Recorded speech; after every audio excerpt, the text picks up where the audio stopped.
Bonjour à tous, bienvenue sur Ballon.org. Alors aujourd'hui, on est dans une séance bricolage.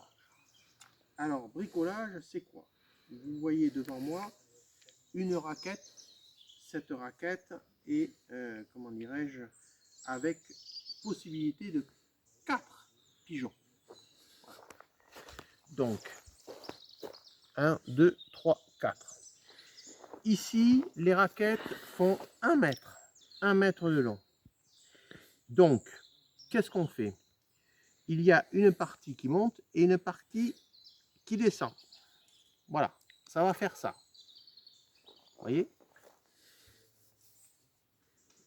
Bon, alors, ce qu'il faut faire, 4 pigeons, il faut être raisonnable. Il faut avoir de la ferraille qui ne pèse pas trop.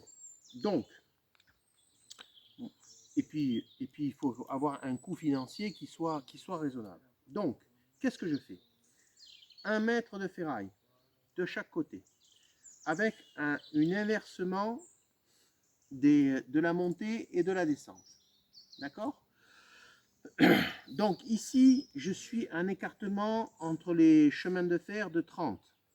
Mais je peux monter ici jusqu'à 35.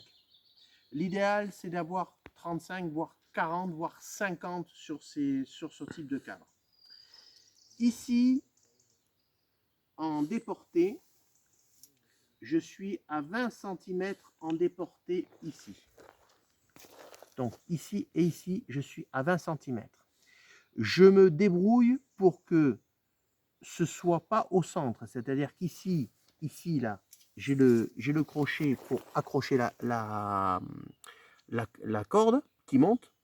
Mais ça, c'est le centre. Mais je les déporte volontairement.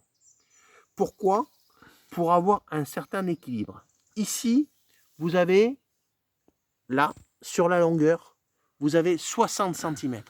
C'est important parce que la plupart des cadres sont à 50. Moi, je les mets à 60 pour ça. Parce que là, vous avez, quand vous tirez sur le cadre peut bouger. Donc, il est impératif que vous ayez 60 cm de battement sur le chemin de fer. Là, ici, vous avez 40 cm. 40 cm et dont 20 cm qui montent depuis l'axe ici jusqu'en haut. Pourquoi? Parce que votre barre métallique avec votre potence, elle va être là.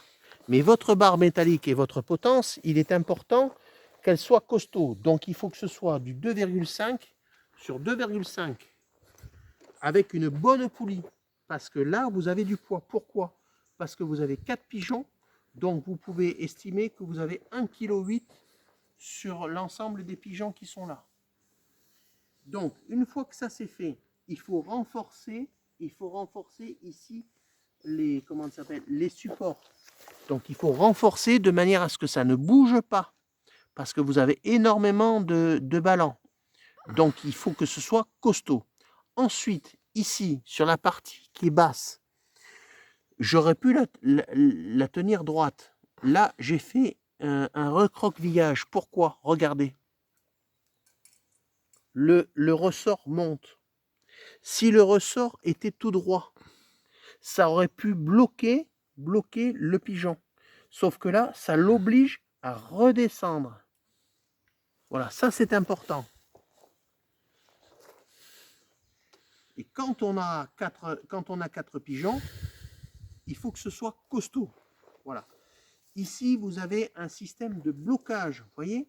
Regardez. Quand je termine, voilà, clac, ça bloque. Ça ne peut pas descendre plus bas. Donc, les pigeons qui sont en bas ou en haut, un pigeon qui est en bas peut très bien se pendre. Mais avec le ressort, il est obligé de remonter. Donc, avoir un système auto-bloquant ici, c'est hyper important. Voilà. Et de l'autre côté, c'est exactement la même chose. On fait un système totalement jumeau. Avec ici, comment dirais-je, une pause. Et là, ici, je l'ai désaxé. Pourquoi je le désaxe? Pour un problème d'équilibre. La plupart des systèmes à 4 pigeons sont droits. ici. Mais le fait de le désaxer, comment dirais-je, donne une amplitude supérieure. Donc, il me reste ici à faire quoi? Il me reste ici à protéger toute la partie ferraille ici avec de la cordelette, de manière à ce que les pigeons ne se fassent pas mal. Et ensuite, on va pouvoir le monter. Donc, je peux monter soit 2 pigeons, c'est-à-dire un pigeon là et un pigeon là, mais je peux monter ici les 4 pigeons. Donc, quand je monte les 4 pigeons, comment dire, je vais avoir un volume de chasse qui va être beaucoup plus important. Donc, ça va claquer. Donc, c'est pour ça qu'à avoir des raquettes de 1 mètre, il faut des pigeons dont les plumes des ailes soient aussi longues que les plumes de la queue. Et quand vous avez ça, c'est fabuleux et ça va faire du bruit. Donc là, c'est typiquement un cadre que vous pouvez mettre soit en attaque, soit en retour de vol. Si vous avez aimé ça en retour de vol, moi je préfère en retour de vol. En retour de vol, ça fait du bruit, et notamment quand il y a du brouillard, ça fait énormément de bruit. Donc voilà comment ça va se passer. Il me reste à le finaliser, et il me reste à le monter, et je ne manquerai pas de vous montrer les 4 pigeons dessus, une fois que j'aurai sécurisé la ferraille, puisque l'objectif c'est que quand un pigeon bat des ailes, il ne puisse pas s'abîmer les ailes. Donc on met de la cordelette tout autour pour que ça tienne. Voilà. Donc ça c'est typiquement, vous voyez, c'est assez léger, ça pèse moins d'1 kilo, mais avec les 4 pigeons qu'il va y avoir dessus, on monte grosso modo à 2,5 kg, 3 kg. Donc il faut que votre potence en haut, elle soit vraiment costaud. Et l'idéal, c'est que quand vous montez votre potence, l'astuce, c'est qu'au lieu de mettre la barre de potence dans l'axe, il faut la mettre à 45 degrés. Donc à ce moment-là, quand vous les mettez à 45 degrés, vous avez un système visuel beaucoup plus important. Voilà. Et bien sûr, on fait en sorte de la consolider au maximum. Alors, c'est quelque chose en termes de prix. On va parler sous maintenant. C'est quelque chose qui revient à moins de 70 euros. Pourquoi? Je vais vous donner une astuce. Les barres plates, vous les achetez à Leroy Merlin. Elles sont un peu chères. Les barres plates sont un peu chères. Par contre, quand vous prenez ces barres-là, c'est-à-dire ces tiges filetées, les tiges filetées, elles coûtent 1,90 €. Donc vous voyez, les 2 tiges filetées, on est à 2 fois 1,90 €. Ce qui coûte le plus cher, je dis bien ce qui coûte le plus cher, ce sont les ressorts.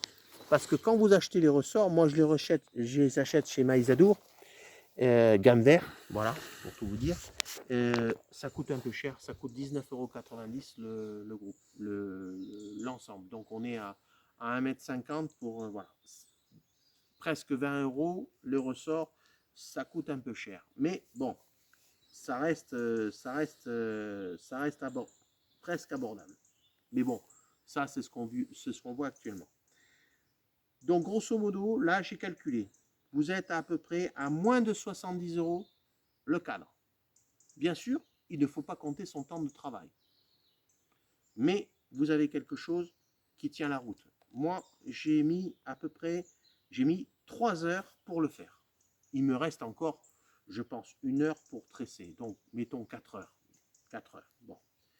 Mais on a quelque chose de bien et quelque chose de volumineux pour chasser la palombe avec des pigeons. Je dis bien avec des pigeons.